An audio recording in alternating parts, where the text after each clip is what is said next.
Hi guys, so today I'm doing my first he to she video where I turn a male character into my take on their female version. If you haven't seen my introduction video for this series, then please go and check that out first. I'll leave a link in the description, and then let's get started.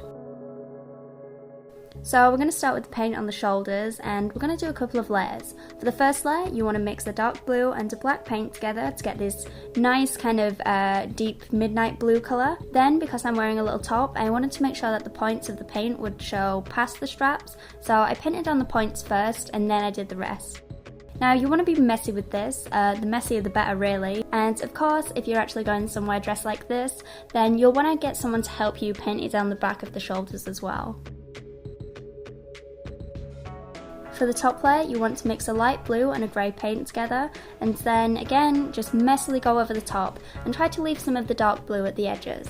Because this is just regular face paint, when you put the strap back over it, it does kind of fade the paint a little, but I think that kind of added to the look rather than taken away from it. Moving on to the skin, if I was going to cosplay as this character, I would totally tan myself beforehand, either with a self tanner or a spray tan, and then obviously I would adjust my face makeup accordingly, but I really don't enjoy tanning, so I haven't done it here since the only reason I do these videos is to play dress up and inspire you guys, but just bear that in mind, this character would be tan.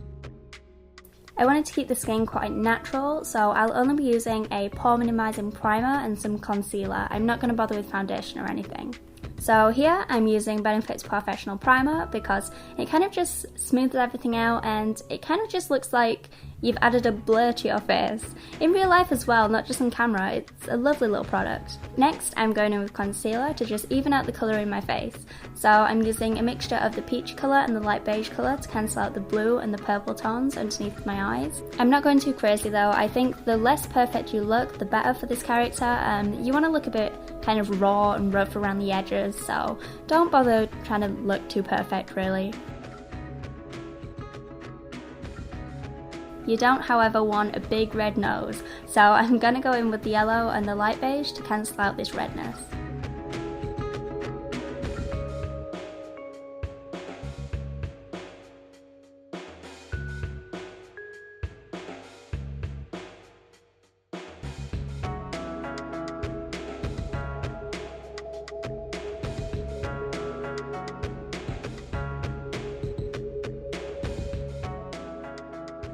The brush I used to do all this with was an Airbrush blender by Sigma, and this is really nice for natural application of products because it doesn't pick up too much product on the bristles, so it doesn't apply too much like a mask.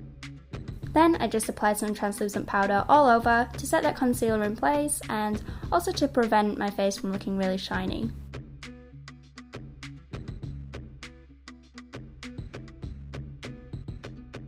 Next, I went in with a bit of bronzer to warm the skin up a little, and I find in everyday life that bronzer can look kind of muddy and patchy if you use it on skin that isn't flawless, and I am saying flawless with little air bunnies around it, but I personally would just never use it without a base of foundation and concealed spots and whatnot, but that not perfect look is exactly what we're going for. So don't worry too much if it does look a bit muddy and patchy because, again, I think that just adds to the look.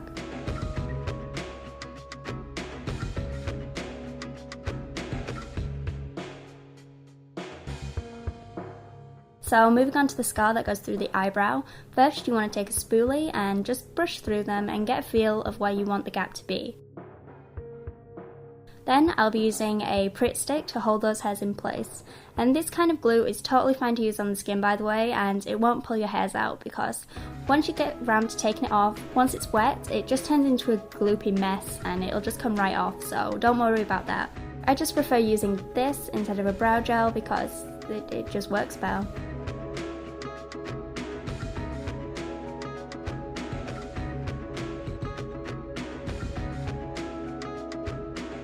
So for the scar itself, I was just looking at a reference photo and I was just mapping out where I wanted it to go with a light pink lip liner to begin with.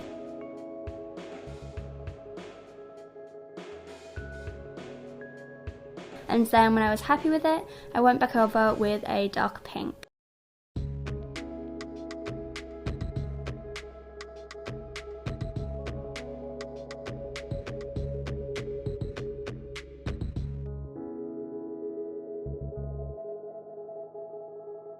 It looks quite intense right now, so you want to take your finger and just press over the scar outline so the edges don't look quite as sharp and more just like part of the skin. And then that's all we're doing with the scar for now. I'll finish it off right at the end because there are some other bits that need doing first.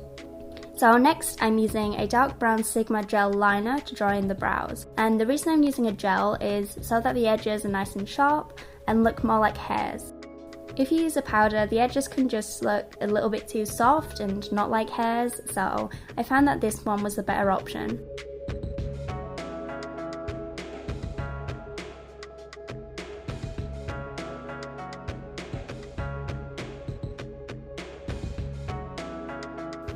For the tail of the brow, you want to do the hairs in 2 different directions to replicate the natural growth of brow hairs. So if you look at people who have big beautiful brows naturally, you'll see that they don't just grow one way. So make sure you do them nice and big because the brows are definitely an important part of the look.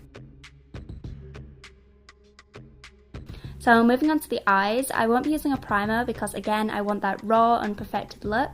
So this is easy, you just want to whack on a brown eyeshadow and blend the edges upwards. The eye makeup he wears in the show is really quite intense and it goes all the way up to the brow, but the gap between my brow and my eye is just way too big and it really wouldn't look right, so the shape would be all wrong and no. So I toned mine down a bit, but if your brows are close to your eyes then you can totally take it all the way up. I just don't think it would have worked on me. In fact, I know that doesn't work on me because I filmed this look last year actually and I never posted it. That being said, I did add a bit more for the photos, but of course, makeup always looks like a lot less in pictures, so bear that in mind. Just do whatever you want really, this is just how I would do it. I also took that brown shadow underneath the eyes and blended it down.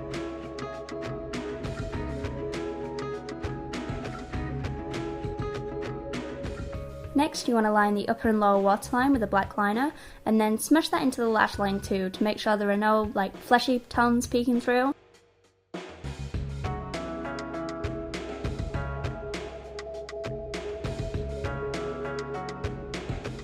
And then I smudged that out with a short shader brush and then added some black shadow roughly over the top to set it all in place.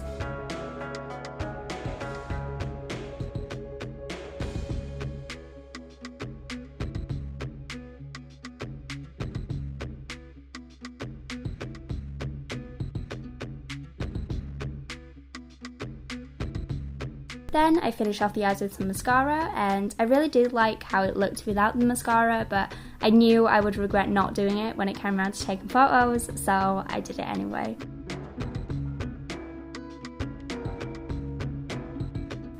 For the lips, I just lined them with a brown nude liner, and then I blended it inwards with my finger.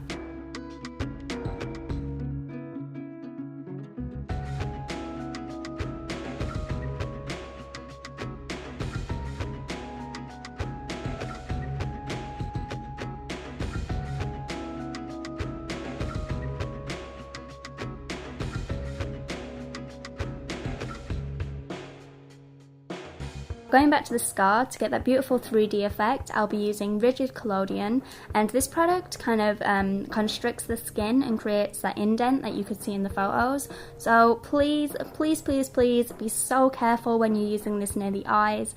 Try to keep the eye closed while you do it if you can.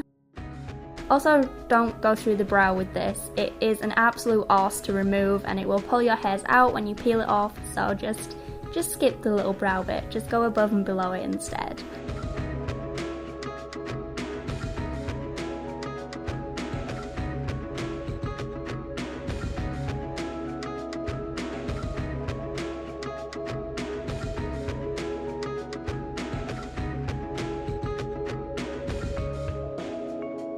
And look at it, it just looks so good, it's such a cool little product.